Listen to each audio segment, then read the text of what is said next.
কিছু মানুষ তোমাকে কিছুতেই ভালো বলবে না। সে তুমি যত ভালো কাজই করো,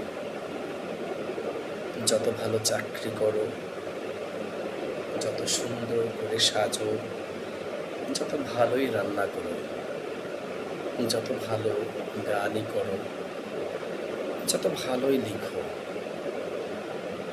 তাদের কাছে তোমার সব কিছুই খারাপ। মন খারাপ করার দরকার নেই। ওই নিন্দে করা মানুষগুলো থাকে বলেই তুমি নিজেকে আলাদা করতে পারছো। ভালোর সাথে খারাপগুলো মিশে থাকে বলেই ভালোটাকে সহজে চেনা যায়। তবে সত্যি কথা কি জানো, তোমার সব থেকে বেশি খোঁজখবর রাখে ওই খারাপ মানুষগুলোই।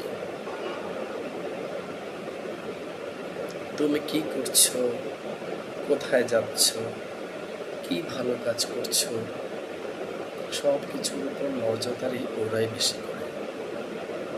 লুকিয়ে লুকিয়ে ঠিকই খবর রাখে। ভাবতে পারছো তুমি কতটা দামি ওদের কাছে? শোনো, যদি ভাবতে হয় তাহলে নিজেকে নিয়েই ভাবো।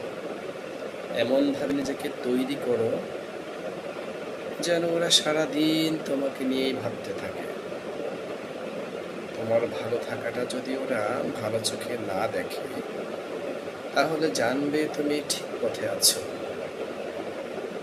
আর ওদের মনের শান্তি উড়ে গেছে।